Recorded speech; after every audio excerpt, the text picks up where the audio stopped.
This is the Nathan, Nat and Sean podcast. Every week we seem to be celebrating somebody who's been on Home and Away forever. It's amazing. I know. This young lady, a lazy 25 years on Home and Away, playing Leah. Ada Nicodemou, good morning. Morning. What an amazing achievement, Ada. I know that, 25 years goes by in the blink of an eye, but when you first started out, when you first started as Leah, did you ever envisage you'd still be there 25 years later? Absolutely not. No, I was, they asked me to come onto the show for 3 years and I was just like, nope, just doing 6 months. That's all I'm doing. And 25 years later, and I'm still there. Hey, Ada, after the first 6 months was what in your mind you were going to do, as you just said, was there a moment where there was a couple of times where you thought, I better start looking at something else? How did it work out that you kept staying? Yeah, well, I didn't expect to love it, actually. So I was just I thought, look, I'll just go on for 6 months because I don't know what else I want to do. But I didn't think I'd enjoy it. So that's what I was really surprised about. And it has been like that ever since. Overall, it's been awesome. I can't believe it's actually been 25 years because it's wild. It doesn't feel like that either. It's really odd. Ada, so 25 years, a long time to be doing a lot of different storylines, and there has been some crackers in Home and Away over the years, some of the more ridiculous ones. Martha becomes a pole dancer. Yeah, what? And? Shane getting killed by blood poisoning from chicken wire, I believe. That happens. Homeless Miles being Sally's long-lost brother. Did you have a favourite ridiculous storyline? One that I did really, really love was... a couple of years ago, sort of Justin and Leah sort of getting kidnapped and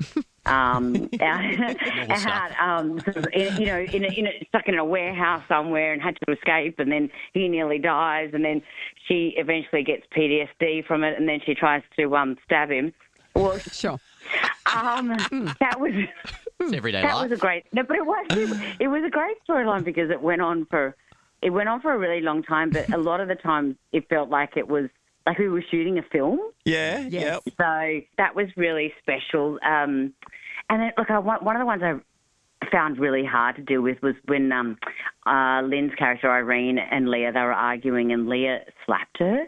Oh, how do you slap a national icon? How did you do that? Yeah, I know. I'm surprised I didn't get heaps of hate. I mean, obviously not really slapping him. Yes, I know, but still. It's all sort of camp. But still, you had to build up the emotion to do that.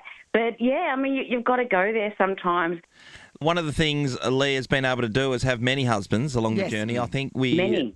Four? Is four the right count? Yes, Justin's number 4. Did one end up in jail in witness protection, or what happened to that one? Yep, that was the first one. That was Vinny, was the first one. That was Vinny, yeah. Then there was Dan, and Dan's unfortunately passed away. Okay. And then she was engaged, but that didn't happen. But she'd been engaged quite a few times as well. Well, she's a cat. She's a country town. Does she get to keep the rings? Come on. I don't know. We should do a storyline about that, shouldn't we? Or open up her jewelry boxes and all these amazing diamonds. That's right. But yeah, look, she's supposedly been proposed to 13 times. Wow. Oh, what? What a catch. I know, right? Yeah. That's flattering. I know. Hey, Ada, what was it like? It must have been, bittersweet when Lynne McGranger announced that she was going to be leaving the Bay. Yeah. How do you feel about that? Look, I'm happy for her because she's, Lynn and I talk, and we've been talking for years, and it's something that's been on her mind. And I think when she finally made that decision, it was the right decision, and she feels really good about it, and she's really excited about the next chapter of her life. On a personal note, though, I hate it. It's like I've just lost an arm. She's home and away for me. We share a dressing room together. We have lunch together. We go for walks together. We're in every scene, basically.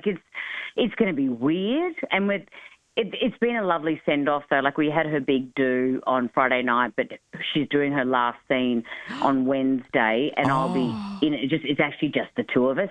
So I just think we're going to do a lot of ugly, crying.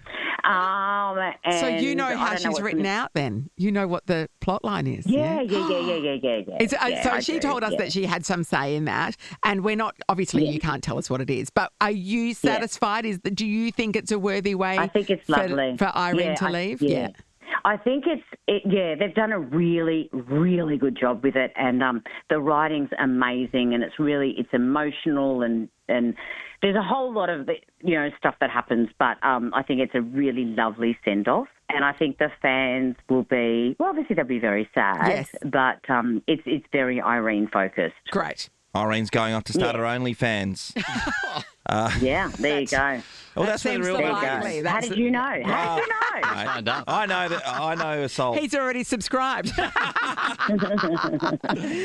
This is the Nathan, Nat and Sean podcast. A very frightening thing happened in Joondalup where a girl was just sitting in the back of a car with her dog, just a 17-year-old kid, and somebody allegedly jumped in and drove off while she's in there. She and the dog had to jump out, which is terrifying. Absolutely. The guy was charged with some alleged crimes. We're yet to find out why the girl was sitting in the back of the car. That's not we'll important, get to the bottom Sean. of this at some it's stage. not important. We're talking about when somebody jumps in your car, possibly not with as much criminal intent, allegedly, but maybe just they mistook your car. Sean watched his son get into somebody else's Prado at school pickup. Just, didn't call out to him or anything or alert him, just watched it unfold. So we want to know, did you get into someone else's car or did someone get into yours? Rebecca, hello. So I was the one that jumped into someone's car along with two other girlfriends. Let's just say we were having a very big night one night in Parramatta in New South Wales. Yeah. We decided we wanted to go to another venue, preferably in the city.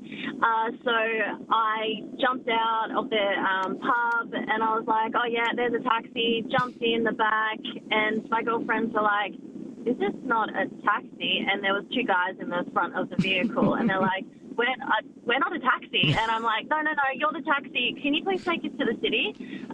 And they actually took us to the city. So, and luckily it was all safe, all good. I wouldn't recommend it today, but No. yeah. Did they ask for payment or anything? Money? No, I just remember we put the tunes on, they took us all the way to the city, and we got out safely. And she paid with never good heard of them vibes. again. Ross. Good vibes. Yeah, Good exactly. vibes. I think they were off to a party or something as well, so they were like, whatever. What about their car made you think they were a taxi? I don't know. I think it was just white. Okay, right. Well, that just about does it. There's a white car. Yeah, Let's go. jump in. That's Let's enough say I evidence had for way me. Too many drinks. Yeah. Tim's in Secret Harbour. Hello, Tim. Hey, Tim. Well, years ago, a friend of mine and I went to Red Rooster in Warwick, and we parked my little brown Datsun 1600 out the front. Beautiful. And we both went in and ordered our food, and my mate's food came out a bit earlier. So he went out the front, and I waited for mine, and then I went back out, and I jumped into my little car, and I thought, where's my mate? And I was looking around, so I looked down through some windows, and about 4 cars down, there was my mate sitting in another little brown Datsun 1600 in the passenger seat, munching away on his Red Rooster. He's gone, where's bloody Tim? What's taking him so long? Hey, what did he order? The bloody pineapple fritter got him. Oh, Tim. Yeah, probably. Somebody else comes back to their car and it's just like the smell of chicken and it's like greasiness on the seat. That would be really weird, wouldn't it? No, wouldn't it? Oh, good work. Thank you, Tim. Oh, Mel's in funny. Hammy Hill. Morning, Mel. My mum was leaving her place in Fremantle and she stopped at the corner of Arundel Street to pull out onto South Terrace. Yep. Yes. And this guy just hopped in the passenger seat of her car. And she said, oh. And he said, oh, can you take me to the train station? And she said, I'm going to Booragoon. And he said, oh, it's not really far out of your way, just to the Fremantle train station. Yes. And she just went, oh, okay. And drove this guy, random guy. Yeah. She was well into her 60s when this happened. Yeah. So, like, hello, Mum, this is not a safe thing. Yeah. Drove this random guy to the Fremantle train station where he just hopped out and walked off. Now, here's the thing, right? So that's very close to Fremantle Hospital, basically, is where you're talking about. Yes. And there's Very close, yes. the Alma Street Mental Health Centre is just around the corner. So now the building that my parents have an apartment in is opposite the hospital. Yes. And it has been known that people have committed suicide jumping off that building. Yeah. So what you're suggesting is possibly not far from the truth. That somebody has, like, skipped out from the Alma Centre. Yeah, and take me to the train station. And your mum has aided in their getaway. Yeah, well into her 60s and being a country lady, just went, she's just okay. a nice lady. And, just went, that way to Booragoon. That's very nice of her. It is nice. Very nice of her. And the country folk would do that every day of the that's week. what country folk are like, Sean. Joe's in Canning Vale. Hi, Joe.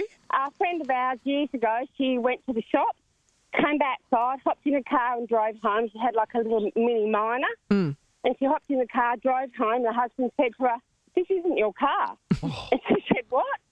And he said, "This isn't your car." Now, years ago, keys used to fit other people's cars. Oh, Joe.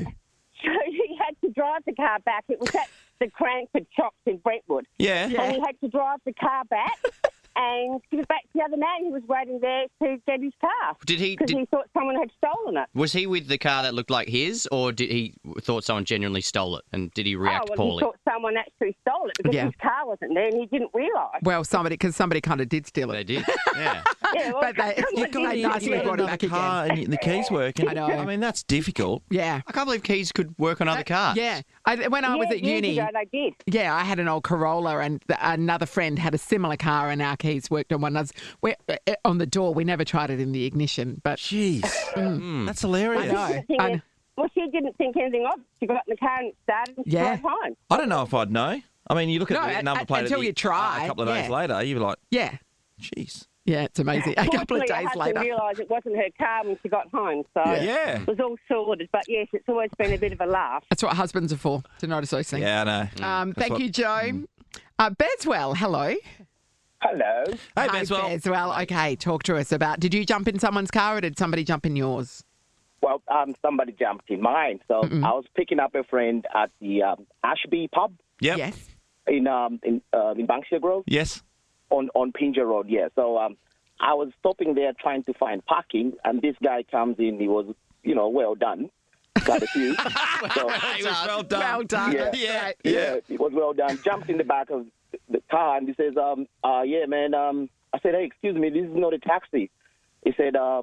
It was just I couldn't make anything that he was saying, and then so I drove him around the car park and dropped him back at the same spot he jumped on and said, "Yeah, we are here, mate." And he jumped in his wallet. Jumps in his wallet, gives me $20 and says, "Keep the change." And he got out. Hey, Beswell, that's fantastic. That's classic. Well played, done. except you robbed him. But besides Yeah. Why not, mate? That's what you get. That's what you get. That's what you get if you won't get out I of love a that, stranger's Beswell. car. Well Beswell. done. That's making the best out of the situation. Well played. Janine's in Willagee. Bring us home, Janine. What happened? Hi guys, it's Janine from Allure Limousines. And about a decade ago, we were doing a pickup at a hotel in the city for a wedding. Yep. Bride comes out, Matt says her name, she goes, yep, jump in the limo, driving down the freeway south to what we thought was our bride's ceremony location. She goes, "Driver, where are you going?" And he's like, "I'm taking you to the church." I'm not getting married there. The wrong bride had jumped in the wrong limo. Oh, my What are the chances God. there's two brides hanging around at the right moment and to get for a limo. Yeah. Amazing. Yeah, so we ended up, coordinating with the other companies to take our bride to our ceremony location. And then while they were getting married, the drivers drove to the right location. But she wasn't listening, obviously. He was like, yep, I'm such and such bride. Yeah, that's when amazing. clearly she wasn't. Yes.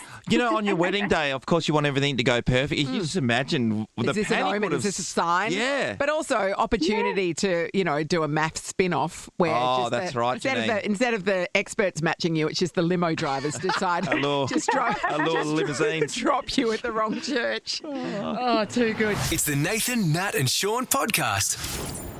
What's happening, legends? Hey, Husey. It's been a while. It has been a while. Bloody ages, hasn't it? Look, God almighty, you guys are the bloody when's your statue? There should be a statue. How many years is it now? I thought you were going to say you're the cockroaches of the radio world. No, not at all. Bloody well done. Well done for still being legends. Yeah, Matt, how I'm long in you my done? 23rd year, Hughesy. Yeah, that's amazing. In the same chair. Yeah. I know. That is bloody fantastic. Well done. Hughesy, we got a sneak peek of the first episode of Taskmaster, where, of course, you do feature very heavily. I'd just like to say this. No spoilers, obviously, for the people that haven't seen it yet, but you're a stickler for the rules, aren't you? Look, I just think the rules are the rules for a reason, and if someone breaks them, everyone should be able to break them. Tom Gleason's very, very fluid in the way he applies the rules, and I don't like it, I don't like it. I totally agree. We got that vibe, definitely. I reckon by the third episode, you're going to be taking a lawyer to this thing. So I should, there's a lot at stake. There's a plastic trophy worth probably 14 cents at the end of it. Point. So you've got to fight hard to get it. Hey, Hughes, you have been busy, as you're saying, doing the Jungle Fall, which we all watched in the summer. What's next? Yeah, God. Is there a cooking show you can go on? What's going on? Look, I'm back on Channel 10. I'm happy to be back there. There's another show that hasn't been announced, has it? No, so I can't. So I can't say. I will be. There'll be quite a bit of me on Channel 10 this year, and so that's all good. I'm actually coming to Perth as well later in the year to do a show at the Astor. Astor? I think it's the Astor. Astor. Yeah. And you're in Fremantle Comedy Factory, November 15th. It's a small one. That'll sell out fast, but the Astor's a bigger venue, so yeah. Yeah, so but buy your tickets today. Why wait? Yeah, Why wait? What are you waiting for? Yeah, exactly. I can't wait for that. Yeah. Hughesy Rove, Perth boy. Read up, you cut your teeth a fair bit in Perth with the comedy scene. Is it true you bombed one of your first gigs?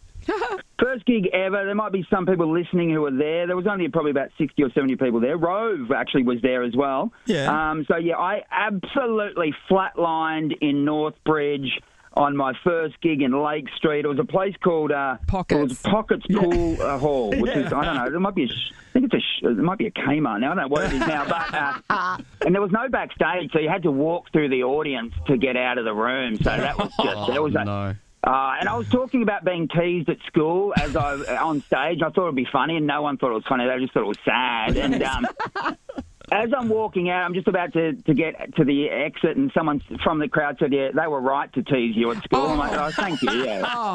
Hughesy, the myth is, and I'm not sure which way it goes, is that it's either you bombed and Rove was in the audience and said, "I can do that," or you saw Rove and he bombed and you thought, "I can do that." Which of those is true? No, he saw me and he said, he thought to himself, if they'll let him up there, they'll let anyone up there. I'm going to have a go next week. So I think that my comedy stylings are responsible for Rove's career. Yeah. Well done. Hey, Hughesy, after that, where did you get your first TV break for Rove? Right, he did the Access TV. What was it, 44 or something? 31, I think. 31? Yeah. I was definitely jealous of Rove. I still am, basically. But I was jealous of him because he got his own TV show before I got anything really. But he started, as I said, a week after me in Perth. So my big break, I went on Hey Hey at Saturday actually. Yeah. So it was. And you know what? At the time I was on the dial, and I was doing jokes about being on the dial, and so and I went on. I went on as a stand-up comedian as well. I'd auditioned twice to be on Red Faces. Yep. Which is, if you don't know, older people will know, but younger people won't know. That was like an amateur sort of bit of the show where they would get people on and off. Yeah. And just often gong them off and just mock them, basically, for being terrible. I tried to get on that twice, and they would not let me on. The second audition, I'm at Channel 9. I bought a pair of moccasins, from the op shop to try to increase my ability to get on the show. And the guy doing the auditions looking at it's just me and him in a room, and he's looking at his bloody clipboard, and I'm trying to be funny. I said, mate, can you look up at me? I'm doing an act here.